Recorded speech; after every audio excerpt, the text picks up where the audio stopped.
I'm Bob Cringely. 16 years ago, when I was making my television series Triumph of the Nerds, I interviewed Steve Jobs. That was in 1995. 10 years earlier, Steve had left Apple following a bruising struggle with John Sculley, the CEO he'd brought into the company. At the time of our interview, Steve was running Next, the niche computer company he founded after leaving Apple. Little did we know that within 18 months he would sell Next to Apple, and 6 months later, he'd be running the place. The way things work in television, we used only a part of that interview in the series, and for years we thought the interview was lost forever because the master tape went missing while being shipped from London to the US in the 1990s. Then just a few days ago, series director Paul Sen found a VHS copy of that interview in his garage.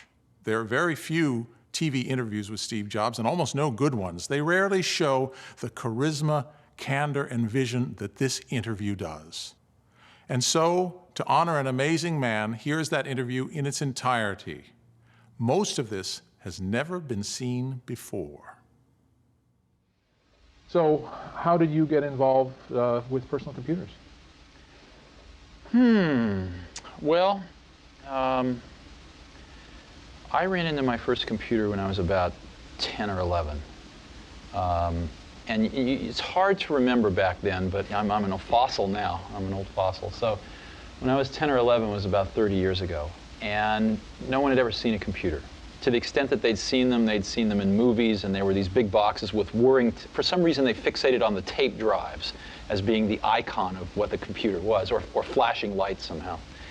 And so nobody had ever seen one. They're very mysterious, very powerful things that did something in the background. And so to see one and actually get to use one was a real privilege back then. And I got into NASA, Ames Research Center down here, and I got to use a time-sharing terminal. So I didn't actually see the computer, but I saw a time-sharing terminal. And in those days, again, it's hard to remember how primitive it was. There was no such thing as a computer with a graphics video display. It was literally a printer. It was a teletype printer with a keyboard on it. So you would keyboard these commands in, and then you would wait for a while, and then the thing would go and it would tell you something out. But even with that, it was still remarkable, especially for a 10-year-old, that you could write a program in BASIC, let's say, or Fortran, and actually this machine would sort of take your idea and it would sort of execute your idea and give you back some results. And if they were the results that you predicted, your program really worked. It was an incredibly thrilling experience. So I became very captivated by a computer. And a computer to me was still a little mysterious because it was at the other end of this wire, and I'd never really seen the actual computer itself. And then I got tours of computers after that and saw the insides. And then I was part of this group at Hewlett-Packard. When I was 12, I called up Bill Hewlett, who lived in Hewlett-Packard at the time. And again, this dates me, but there was no such thing as an unlisted telephone number then, so I could just look in the book and looked his name up. And he answered the phone, and I said, "Hi, my name's Steve Jobs. You don't know me, but I'm 12 years old, and I'm building a frequency counter, and I'd like some spare parts." And so he talked to me for about 20 minutes. I'll never forget it as long as I live. And he gave me the parts, but he also gave me a job working at Hewlett-Packard that summer. And I was 12 years old. And that really made a remarkable influence on me. Hewlett-Packard was really the only company I'd ever seen in my life at that age. And it formed my view of what a company was and how well they treated their employees. You know, at that time, I mean, they didn't know about cholesterol back then, but at that time they used to bring a big cart full of donuts and coffee out at 10 o'clock every morning. Everybody take a coffee and donut break, and just little things like that. It was clear that the company the company recognized that its true value was its employees. So anyway, things led to things with Hewlett-Packard, and I started going up to their Palo Alto research labs every Tuesday night with a small group of people to meet some of their researchers and stuff. And I saw the first desktop computer ever made, which was the Hewlett-Packard 9100. It was about as big as a suitcase, but it actually had a small cathode ray tube display in it and it was completely self-contained. There was no wire going off behind the curtain somewhere. And I fell in love with it. And you could program it in BASIC and APL. And I would just, for hours, you know, get a ride up to Hewlett-Packard and just hang around that machine and write programs for it. And so that was the early days. And I met Steve Wozniak around that time too, maybe a little earlier, when I was about 14, 15 years old. And we immediately hit it off. He was the first person I'd met that knew more about electronics than I did, and so I liked him a lot. And he was maybe 5 years older than I. He'd gone off to college and gotten kicked out for pulling pranks, and was living with his parents and going to De Anza, the local junior college. So we became fast friends and started doing projects together. And we read about the story in Esquire magazine about this guy named Captain Crunch, who could supposedly make free telephone calls. You've heard about this, I'm sure. And we were captivated. How could anybody do this? And we thought it must be a hoax. And we started looking through the libraries, looking for the secret tones that would allow you to do this. And it turned out we were at Stanford Linear Accelerator Center one night, and way in the bowels of their technical library, way down at the last bookshelf, in the corner bottom rack, we found an AT&T technical journal that laid out the whole thing. And that's another moment I'll never forget. When we saw this journal, we thought, my God, it's all real. And so we set out to build a device to make these tones. And the way it worked was, you know when you make a long-distance call, you used to hear doo-doo-doo-doo-doo-doo, right in the background? They were tones that sounded like the touch tone you could make on your phone, but they were different frequencies, so you couldn't make them. It turned out that that was the signal from one telephone computer to another, controlling the computers in the network. And AT&T made a fatal flaw when they designed the original telephone network, digital telephone network, was they put the signaling from computer to computer in the same band as your voice, which meant that if you could make those same signals, you could put it right in through the handset. And literally, the entire AT&T international phone network would think you were an AT&T computer. So after 3 weeks, we finally built a box like this that worked. And I remember the first call we made was down to LA, so one of Woz's relatives down in Pasadena. We dialed the wrong number. But we woke some guy up in the middle of the night, and we were yelling at him like, don't you understand, we made this call for free? And this person didn't appreciate that. But it was miraculous. And we built these little boxes to do blue boxing, as it was called.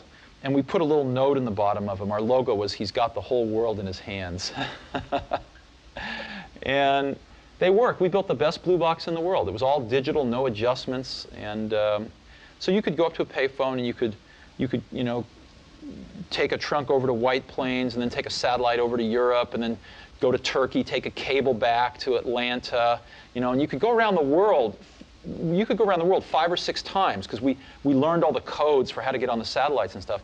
And then you could call the payphone next door, and so you could shout in the phone, and after about a minute, it would come out the other phone. It was miraculous. And you might ask, well, what's so interesting about that? What's so interesting is that we were young, and what we learned was that we could build something ourselves that could control billions of dollars worth of infrastructure in the world.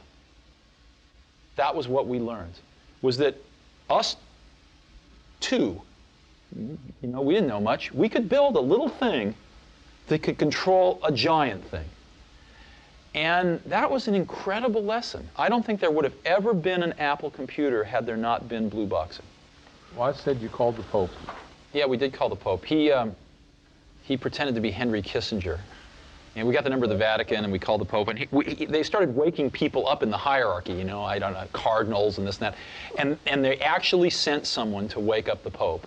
When finally we just burst out laughing, and they realized that we weren't Henry Kissinger. And so we never got to talk to the Pope, but it was very funny. So the jump from blue boxes to personal computers, what sparked that? Well,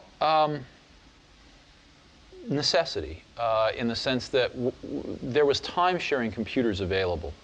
And there was a time-sharing company in Mountain View that we could get free time on. So, but we needed a terminal, and we couldn't afford one. So we designed and built one.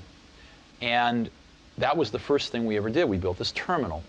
And so what an Apple I was really an extension of this terminal, putting a microprocessor on the back end. That's what it was. It was really kind of two separate projects put together. So first we built the terminal, and then we built the Apple I. And we really built it for ourselves because we couldn't afford to buy anything. And we'd scavenge parts here and there and stuff. And we build these all by hand. I mean, they'd take, 40 to 80 hours to build one, and then they'd always be breaking because there's all these tiny little wires. And so it turned out a lot of our friends wanted to build them too. And although they could scavenge most of the parts as well, they didn't have the sort of skills to build them that we had acquired by training ourselves through building them. And so we ended up helping them build most of their computers, and it was really taking up all of our time. And we thought, if we could make what's called a printed circuit board, which is a piece of fiberglass with copper on both sides that's etched to form the wires so that you could build a computer, you could build an Apple I in a few hours instead of 40 hours. If we only had one of those, we could sell them to all our friends for as much as it cost us to make them and make our money back. And everybody be happy, and we'd say, we get a life again. So we did that. I sold my Volkswagen bus, and Steve sold his calculator, and we got enough money to pay a friend of ours to make the artwork to make a printed circuit board. And we made some printed circuit boards, and we sold some to our friends. And I was trying to sell the rest of them so that we could get our microbus and calculator back. And I walked into the first computer store in the world, which was the Byte Shop of Mountain View, I think, on El Camino. It metamorphosized into an adult bookstore a few years later. But at this point, it was the Byte Shop. And the person that ran that, I think his name was Paul Terrell, he said, I'll take 50 of those. I said, this is great. He said, but I want them fully assembled. We'd never thought of this before. So we then kicked this around. We thought, why not? Why not try this? And so I spent the next several days on the phone talking with electronics parts distributors. We didn't know what we were doing. And we said, look, here's the parts we need. We figured we'd buy 100 sets of parts, build 50, sell them to the Byte Shop for twice what it cost us to build them, therefore paying for the whole 100, and then we'd have 50 left, and we could make our profits by selling those. So we convinced these distributors to give us the parts on net 30 days credit. We had no idea what that meant. Net 30, sure, sign here. And so we had 30 days to pay them. And so we bought the parts, we built the products, and we sold 50 of them to the Byte Shop in Palo Alto and got paid in 29 days, and then went and paid off the parts people in 30 days. And so we were in business. But we had the classic Marxian profit realization crisis in that our profit wasn't in a liquid currency. Our profit was in 50 computers sitting in the corner. So then all of a sudden we had to think, wow, how are we going to realize our profit? And so we started thinking about distribution. Are there any other computer stores? And we started calling the other computer stores that we'd heard of across the country, and we just kind of eased into business that way. The third key figure in the creation of Apple was former Intel executive Mike Markkula. I asked Steve how he came aboard. We were designing the Apple II, and we really had some much higher ambitions for the Apple II. Woz's ambitions were he wanted to add color graphics. My ambition was that it was very clear to me that while there were a bunch of hardware hobbyists that could assemble their own computers, or at least take our board and add the transformers for the power supply and the case and the keyboard and go get et cetera, go get the rest of the stuff. For every one of those, there were 1,000 people that couldn't do that but wanted to mess around with programming. Software hobbyists. Just like I had been when I was, 10, discovering that computer. And so my dream for the Apple II was to sell the first real packaged computer, packaged personal computer, where you didn't have to be a hardware hobbyist at all.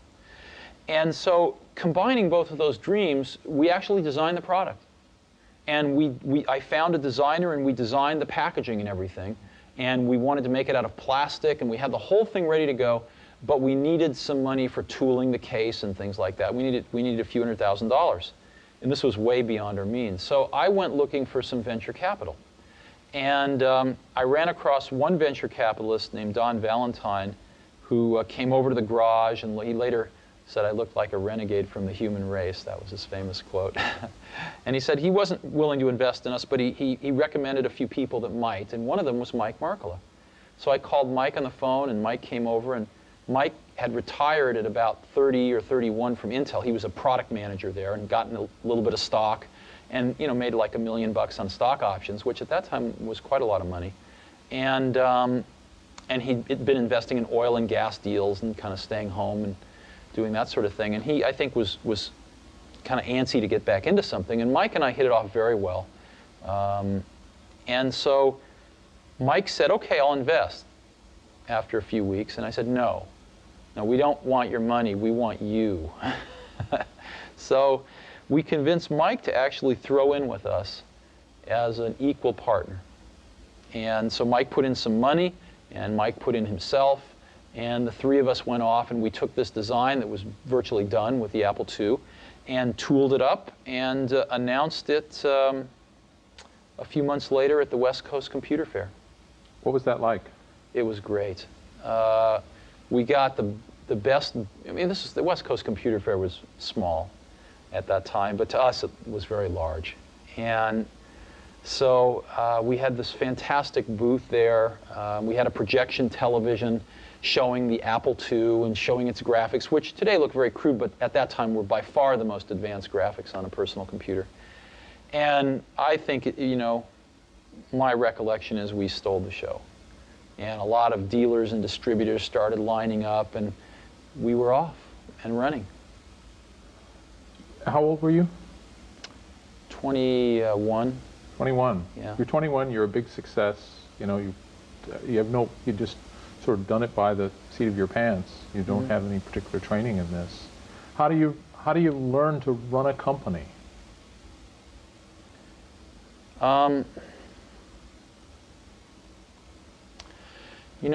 Throughout the years in business, I found something, which was I'd always ask why you do things.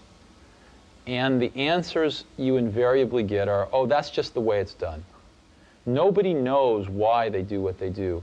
Nobody thinks about things very deeply in business. That's what I found. I'll give you an example. When we were building our Apple I's in the garage, we knew exactly what they cost. When we got into a factory in the Apple II days, the accounting had this notion of a standard cost, where you'd kind of set a standard cost, and then at the end of a quarter, you'd adjust it with a variance. And I kept asking, well, why do we do this? And the answer was, well, that's just the way it's done. And after about 6 months of digging into this, what I realized was the reason you do it is because you don't really have good enough controls to know how much it costs, so you guess, and then you fix your guess at the end of the quarter. And the reason you don't know how much it costs is because your information systems aren't good enough. So, but nobody said it that way.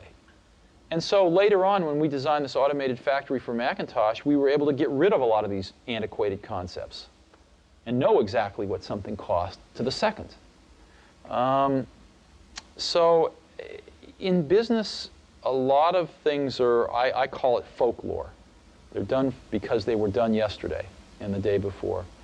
And so what that means is if you're willing to sort of ask a lot of questions and think about things and work really hard, you can learn business pretty fast. It's not the hardest thing in the world. It's not rocket science. It's not rocket science, no. Now,